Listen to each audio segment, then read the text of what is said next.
Hi. Hi everybody, this is Alchemist 2 and I'm back again with another movie review. I watched Grown Ups 2 for the first time last night and I have to say that it is definitely better than the first one. Um, you have to watch the first one in order for some of the jokes in the second one to make some sense. uh, but the celebrities involved with this one, they're absolutely sensational. There's Shaq, and they have John Lovitz, whom I absolutely adore. He's just this pervy janitor guy that shows up, and he's so funny. And Stone Cold Steve Austin, too. I thought, oh, I wonder how much Sandler paid Stone Cold to show up. And Shaq is just having a good time of it. He played a police officer, and he was great.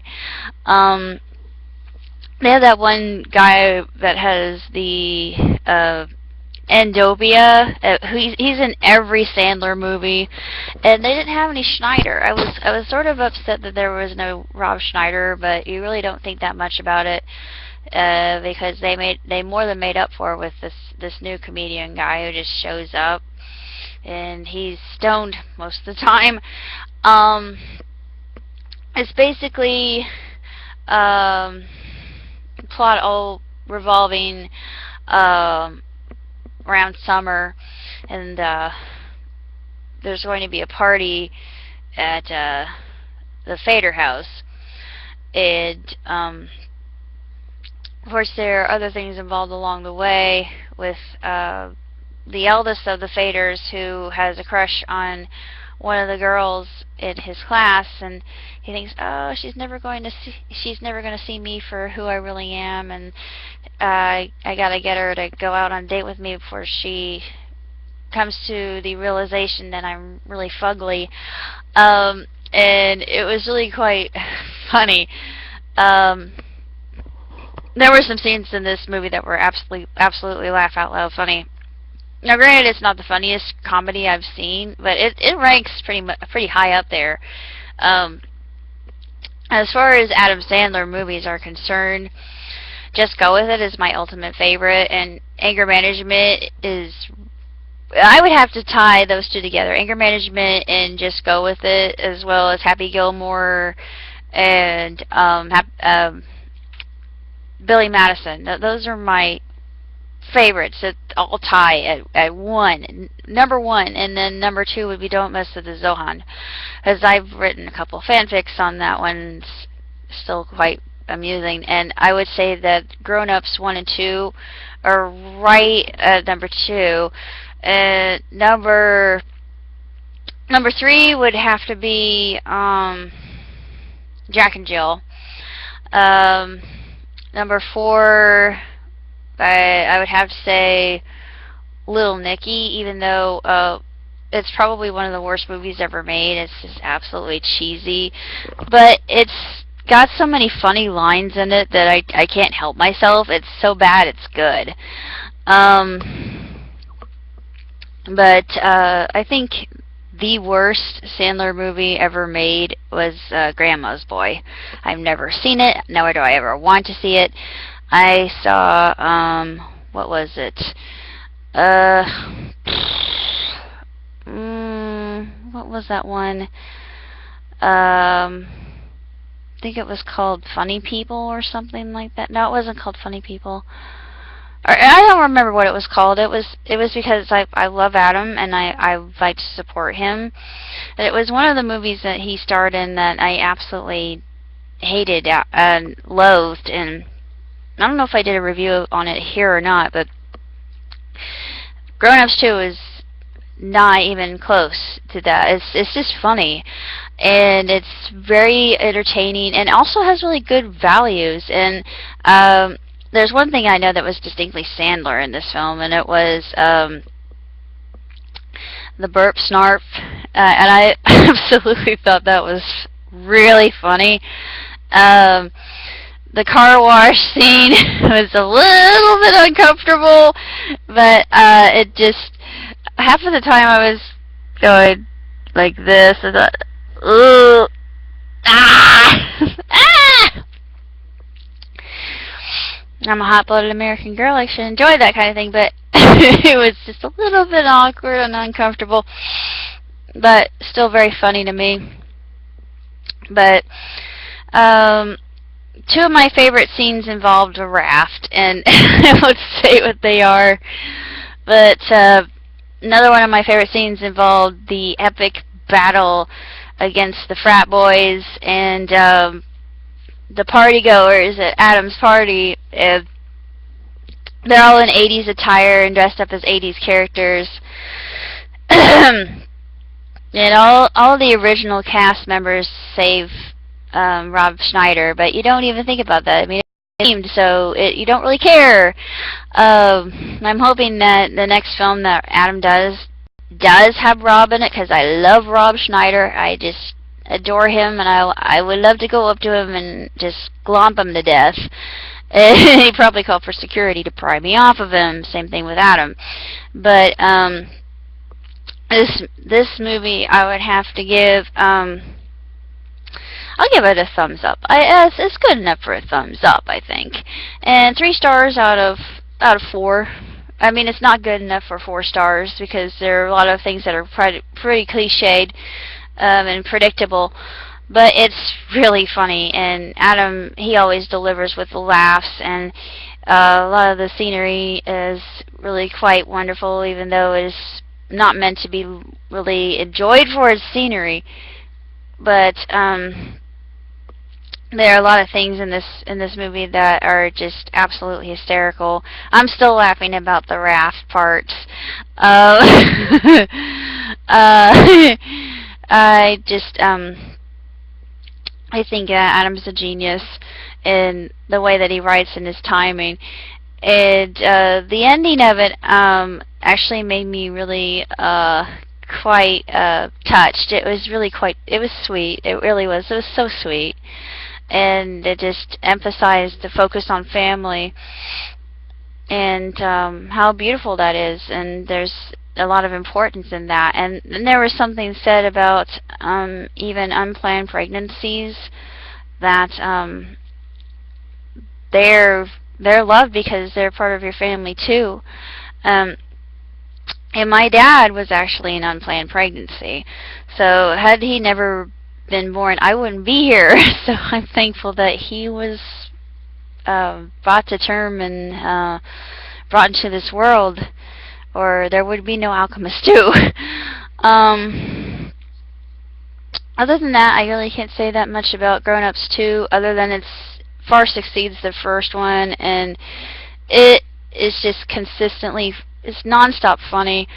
The plot is pretty much, you know, to be expected, and it doesn't require an awful lot of thinking on the viewer's part, and it's just entertainment. And it's very well done. It's very classic in the way that the comedy's set up, and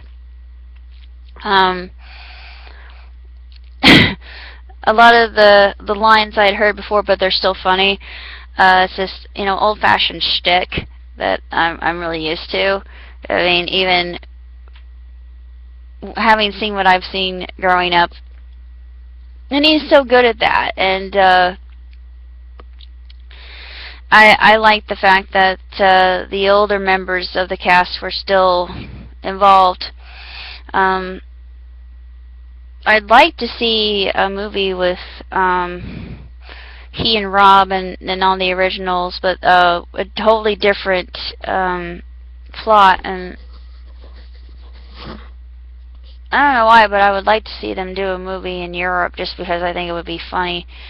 You know, like Tourists in Europe, even though that's been done before. Maybe I could actually interest them in one of my scripts I'm working on, which I haven't seen Zootopia yet, but I will in the near future. And I've got my own idea. It's called Must Be Jewish. It's similar. I haven't written it yet, but I'm working on it. Amongst other things, I'm working on a new superheroine. Her name's Quanta. Nearly done with Briar Rose. I've just about completed that. I'm writing Wild Rose of the Desert, which is my sequel to Badlands Rumble Trigun. This is my only fanfic I've done for a long time. I wanted to write Chuck versus Oblivion, but no one will help me write it, so I think it's just going to end in my files never getting written, unfortunately. I'm also working on a story that was inspired by the Breezy's episode of My Little Pony and Strawberry Shortcake. It's basically called Sweet Shop Fairies. It's about a guy who inherits his sweet shop from his parents, and he lives a comfortable life as an entrepreneur, and he has an excellent social life and everything you could possibly want, and then everything changes with the sweet shop. And he meets somebody that he can fall in love with, make life with. She can't see the fairies, though. Only he can see the fairies, which is interesting. Yeah. So he has to keep it a secret from everybody else. They help him keep the store in shape, and they all have their different talents according to their names. Like Warhead is a sour. He specializes in sour candies. I mean, super sour candies. But his personality is he's kind of a lovable, mischievous sort. I mean, he doesn't do anything to hurt anybody. He's just kind of he likes to have fun and likes to play pranks on people. Nothing to harm anybody. He's just one of those types of characters. I like Warhead. There are other characters involved, like Cinnamon. I think her name is, her name's Cinnamon. I've got other characters involved, and all their names are dependent on their talents, and they all smell like their name, so it's interesting. That's the Strawberry Shortcake inspired part of it.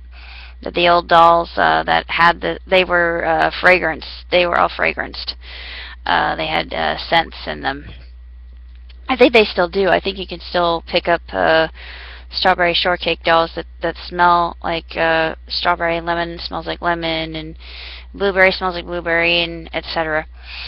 I'm working on a story. It's another Eros. It's called Shinobi of Heart. It's basically taking place in the Edo period, and there's an assassin that was sent to kill a rival.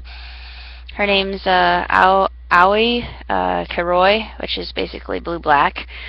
Her real name isn't that. It's Setsuna. But she comes to her mission was to assassinate Hanai, the emperor's son, and unfortunately she can't do that because she falls in love with him, and she wants him to run away with her. So that's where that story comes into play. I'm working on a number of different things. I'm reading The Fault in Our Stars currently, which takes place in Indiana, and I'm very happy about this story. It's absolutely heartbreaking, but I am really enjoying the story so far, and I've seen the preview, the trailer coming out this summer, so I want to see what the book is like before I actually go see the movie. In the future, I'm going to be doing a review of the latest Once Upon a Time, as well as Once Upon a Time in Wonderland. I still have a lot of studying to do for my CCI, so hopefully I can pass that. And pretty much that's all I have to tell you for now. If you're a fan of Adam Sandler, I would definitely pick up Grown Ups too. If you've seen the first one and you liked it, like I did, and you really enjoyed it, and you thought it was a great film, then I would absolutely highly recommend you see the second, as it's even better than the first one, I think. And Lack of Rob really doesn't it's of no consequence. It's oddly you don't even think about it. My dad says, "Where's that one guy?" And I said, "You mean Rob Schneider?" Because I'm a fangirl for Rob. I can't help it. I mean, I'm just always like, "Yeah, Rob, yay!" Because I just think he's amazing. And he's so funny. He's the type of guy I would totally date. I mean, he's amazing. He's awesome. But anyway, sorry, I'm, going off on a diversion here. That's all I have to say. Excuse me. I shall see you later, and take care of yourselves, everybody. Live long and prosper. Ciao, tutti.